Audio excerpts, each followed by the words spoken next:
Fast. இந்த இதை use பண்ணும், ஃப்ரண்ட்டில் கட்டி பிடிக்க வந்தோம். புரியுதா?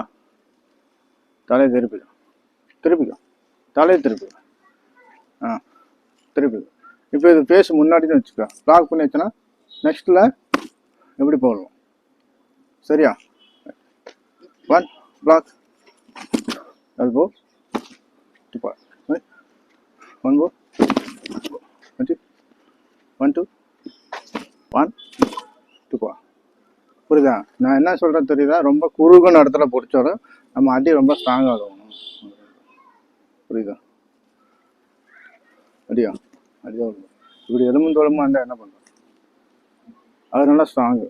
அது நல்லா மாஸ்டர் தெளிவாக படித்தா எல்லாத்தையும் ரகு அடிக்கிறான் வந்து நசுக்கி போட்டுருல, எல்லாத்தையுமே தூக்கி போய் வீசிட்டு போயிடும். ஆள் ஹைட்டு வெயிட் இல்லை, பொம்மை மாதிரி போட்டு தூக்கி வீசிடும். போதும், சூப்பராக படிக்கணும். ஹார்ட் ஒர்க் பண்ணால் அன்னையோ தூக்கி போட்டு மிச்சிடலாம். செகண்ட் இப்போ பேக் சைடில் அதாவது பிடிச்சிட்டு என்ன பண்ணலாம், பிடிக்காதுக்கு முன்னாடி 100 பண்ணலான்னு தோணும், பிடிச்சிட்டா ஒன்றுமே தோணும் இல்லை. அப்படி பிடிச்சி நல்லா இருக்கு ஃபுல் ஸ்ட்ராங். புரியுதா?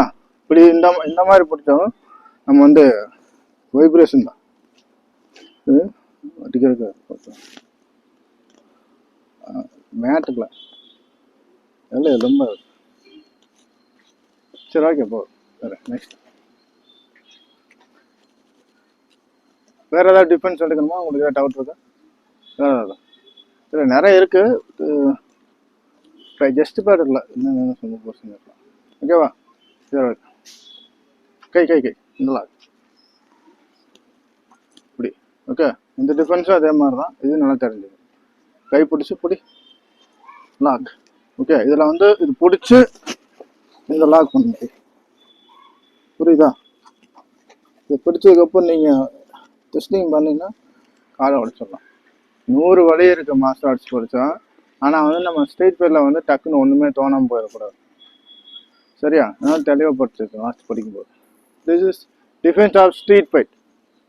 மார்ஷல் ஆர்ட்ஸ் நான் சொல்லலை, ஒரு மார்ஷல் ஆர்ட்ஸ் சொல்லலை. புரியுதா? நான் சொல்கிறது டிஃபென்ஸ் வந்து ஸ்ட்ரீட் ஃபைட்டில். புரிஞ்சுதா? வேறு ஏதாவது லாக்கிங் பண்ணுற சிஸ்டம் ஏதாவது இருக்கா உங்களுக்கு? எப்படி பிடிச்சா என்ன பண்ணுறது? பேசிக்காக நான்